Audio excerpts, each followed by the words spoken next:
1000 वर्ष पूर्व बनी इस लोकतांत्रिक व्यवस्था में एक और बात बहुत महत्वपूर्ण थी। उस पत्थर पे लिखा हुआ है, उस शिलालेख में वर्णन है इसका, और उसमें कहा गया है कि जनप्रतिनिधि को चुनाव लड़ने के लिए अयोग्य घोषित करने का भी प्रावधान था उस जमाने में। और नियम क्या था? नियम यह था कि जो जनप्रतिनिधि अपनी संपत्ति का ब्यौरा नहीं देगा, वो और उसके करीबी रिश्तेदार चुनाव नहीं लड़ पाएंगे। कितने सालों पहले,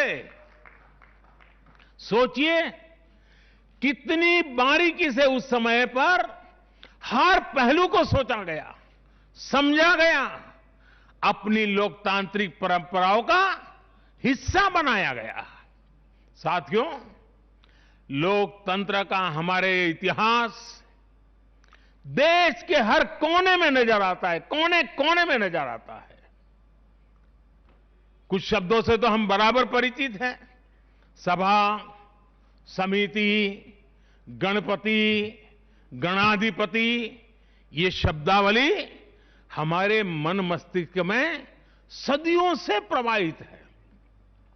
सदियों पहले शाक्य, मल्ल और बेज्जी जैसे गणतंत्र हो, लिच्छवी, मल्लक, मड़क और कंबोज जैसे गणराज्य हो, या फिर मौर्य काल में कलिंग, सभी ने लोकतंत्र को ही शासन का आधार बनाया था। हजारों साल पहले रचित हमारे वेदों में से ऋग्वेद में लोकतंत्र के विचार को समज्ञान यानी समूह चेतना, कलेक्टिव कॉन्शियसनेस के रूप में देखा गया है। साथियों, आमतौर पर अन्य जगहों पर जब डेमोक्रेसी की चर्चा होती है तो ज्यादातर चुनाव की प्रक्रिया, इलेक्टेड मेंबर्स, उनके गठन की रचना, शासन प्रशासन, लोकतंत्र की परिभाषा इन्हीं चीजों के आसपास रहती है। इस प्रकार की व्यवस्था पर अधिक बल देने को ही ज्यादातर स्थानों पर उसी को डेमोक्रेसी कहते हैं। लेकिन भारत में लोकतंत्र एक संस्कार है। भारत के लिए लोकतंत्र जीवन मूल्य है, जीवन पद्धति है, राष्ट्र जीवन की आत्मा है। भारत का लोकतंत्र सदियों के अनुभव से विकसित हुई व्यवस्था है। भारत के लिए लोकतंत्र में जीवन मंत्र भी है, जीवन तत्व भी है, और साथ ही व्यवस्था का तंत्र भी है, तत्व भी है, तंत्र भी है। समय समय पर इसमें व्यवस्थाएं बदलती रही, प्रक्रियाएं बदलती रही, लेकिन आत्मा लोकतंत्र ही रही। और विडंबना देखिए, आज भारत का लोकतंत्र हमें पश्चिमी देशों से न समझाया जाता है। जब हम विश्वास के साथ अपने लोकतांत्रिक इतिहास का गौरवगान करेंगे तो वो दिन दूर नहीं जब दुनिया भी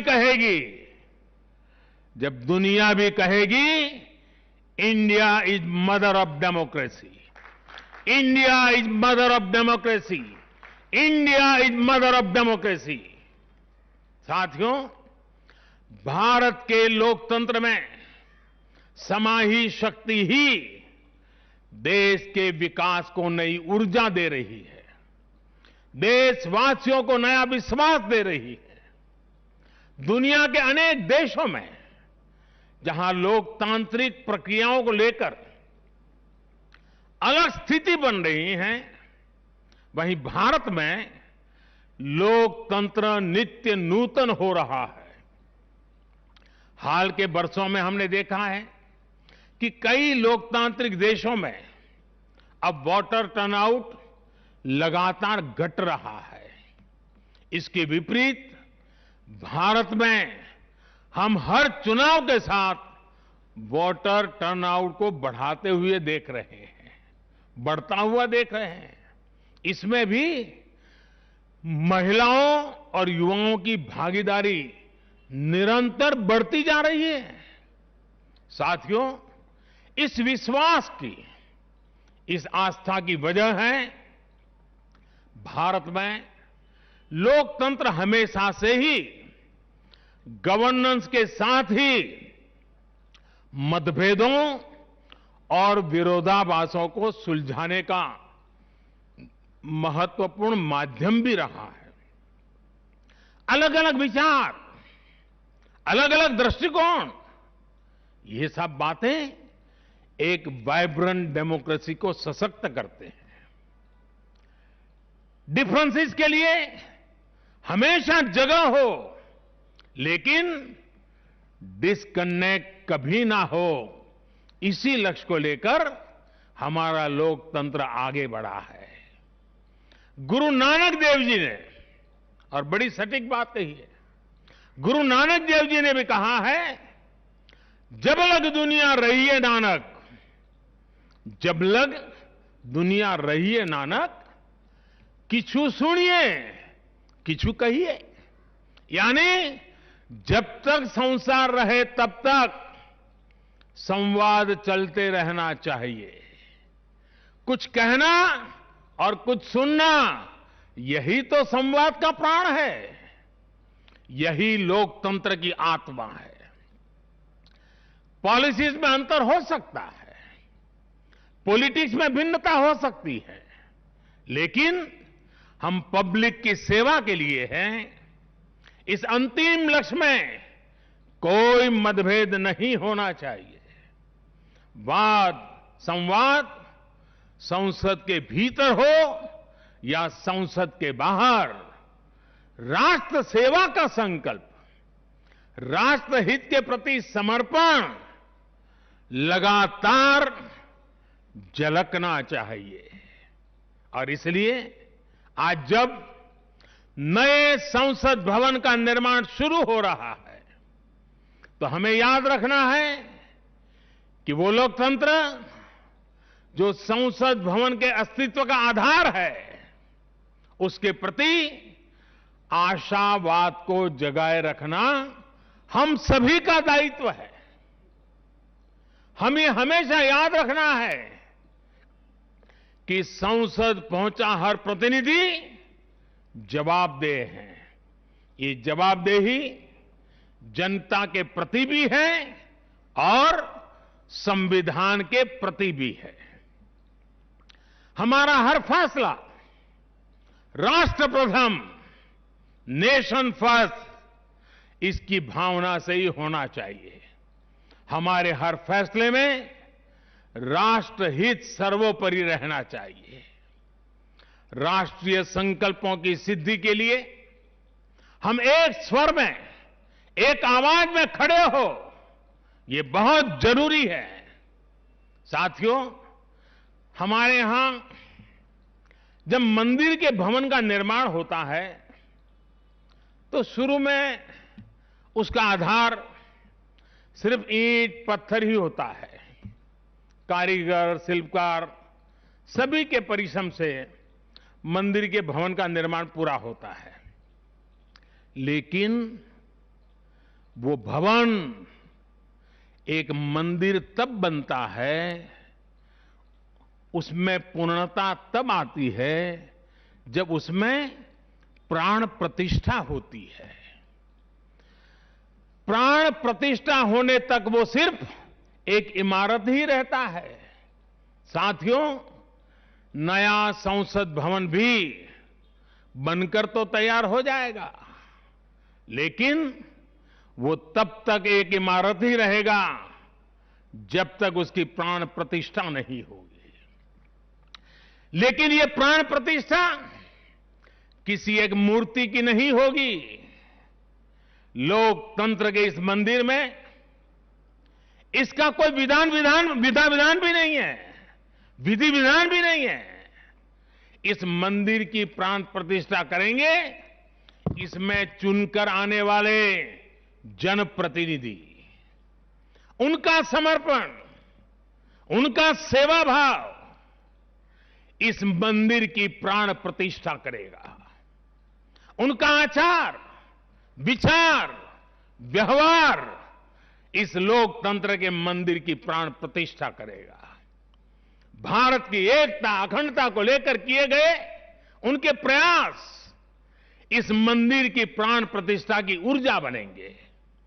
जब एक एक जनप्रतिनिधि अपना ज्ञान, अपना कौशल्य, अपनी बुद्धि, अपनी शिक्षा, अपना अनुभव पूर्ण रूप से यहां निचोड़ देगा, राष्ट्रहित में निचोड़ देगा, उसी का अभिषेक करेगा, तब इस नए संसद भवन की प्राण प्रतिष्ठा होगी।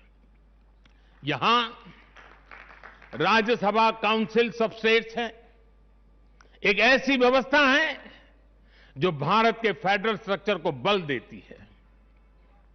राष्ट्र के विकास के लिए राज्य का विकास, राष्ट्र के विकास के लिए राज्य का विकास, राष्ट्र की मजबूती के लिए राज्य की मजबूती, राष्ट्र के कल्याण के लिए राज्य का कल्याण, इस मूलभूत सिद्धांत के साथ काम करने का हमें प्रण लेना है।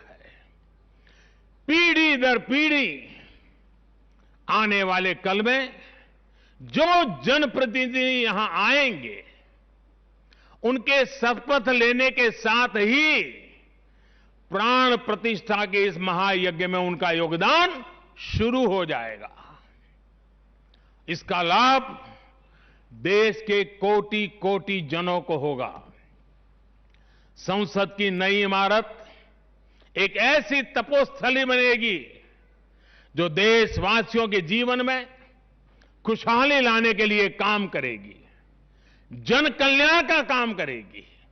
साथियों, 21वीं सदी भारत की सदी हो, यह हमारे देश के महापुरुषों और महान नारियों का सपना रहा है। लंबे समय से इसकी चर्चा हम सुनते आ रहे हैं। 21वीं सदी भारत की सदी तब बनेगी जब भारत का एक एक नागरिक अपने भारत को सर्वश्रेष्ठ बनाने के लिए अपना योगदान देगा। बदलते हुए विश्व में भारत के लिए अवसर बढ़ रहे हैं। कभी कभी तो लगता है जैसे अवसर की बाढ़ आ रही है। इस अवसर का हमें किसी भी हालत में, किसी भी सूरत में इन अवसरों को हमें हाथ से निकलने नहीं देना है। पिछली शताब्दी के अनुभवों ने हमें बहुत कुछ सिखाया है। उन अनुभवों से सीखे और उन अनुभवों की सीख हमें बार बार याद दिला रही है कि अब समय नहीं गंवाना है, समय को साधना है। साथियों, एक बहुत पुरानी और महत्वपूर्ण बात मैं आज जिक्र करना चाहता हूं। वर्ष 1897 में स्वामी विवेकानंद जी ने देश की जनता के सामने 1897 में कहा था कि अगले 50 सालों के लिए उन्होंने एक आह्वान किया था और स्वामी जी ने कहा था कि आने वाले 50 सालों तक भारत माता की आराधना ही सर्वोपरि हो। देशवासियों के लिए उनका यही एक काम, भारत माता की आराधना। और हमने देखा उस महापुरुष की वाणी की ताकत। इसके ठीक 50 वर्ष बाद 1947 में भारत को आजादी मिल गई थी। आज जब संसद के नए भवन का शिलान्यास हो रहा है तो देश को एक नए संकल्प का भी शिलान्यास करना है। हर नागरिक को नए संकल्प का शिलान्यास करना है। स्वामी विवेकानंद जी ने उनके उस आह्वान को याद करते हुए हम सबको ये संकल्प लेना है। ये संकल्प हो इंडिया फर्स्ट का, भारत सर्वोपरि। हम सिर्फ और सिर्फ भारत की उन्नति, भारत के विकास को ही अपनी आराधना बना ले। हमारा हर फैसला देश की ताकत बढ़ाए।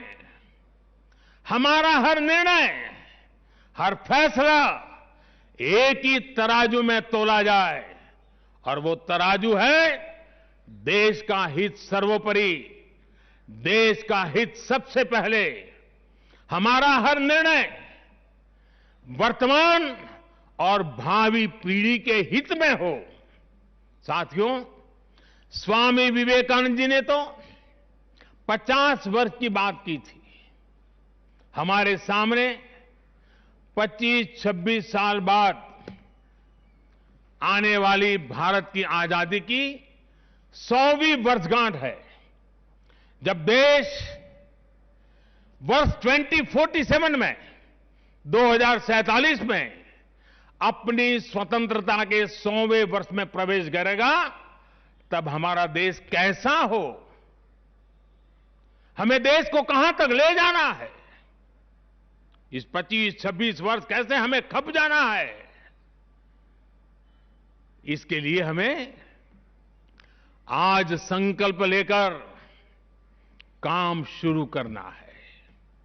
जब हम आज संकल्प लेकर देश हित को सर्वोपरि रखते हुए काम करेंगे तो देश का वर्तमान ही नहीं बल्कि देश का भविष्य भी बेहतर बनाएंगे।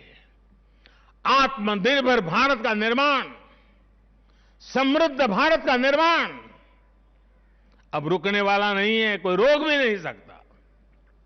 साथियों, हम भारत के लोग ये प्रण करें, हमारे लिए देश हित से बड़ा और कोई हित कभी नहीं होगा।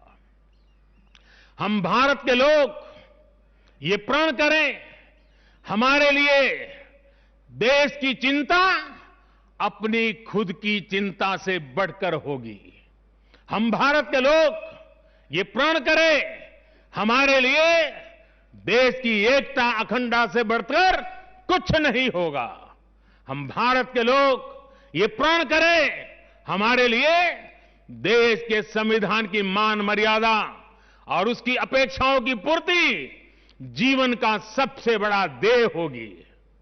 हमें गुरुदेव रविन्द्रनाथ टैगोर की ये भावना हमेशा याद रखनी है। और गुरुदेव रविन्द्रनाथ टैगोर की भावना क्या थी? गुरुदेव कहते थे, एकोता उत्साहो धरो, एकोता उत्साहो धरो, জাতীয় উন্নতি করো, দুসুক ভুবনে সবে ভারতের জয়। यानी एकता का उत्साह थामे रहना है। हर नागरिक उन्नति करे, पूरे विश्व में भारत की जय जयकार हो। मुझे विश्वास है हमारी संसद का नया भवन हम सभी को एक नया आदर्श प्रस्तुत करने की प्रेरणा देगा। हमारी लोकतांत्रिक संस्थाओं की विश्वसनीयता हमेशा और मजबूत होती रहे।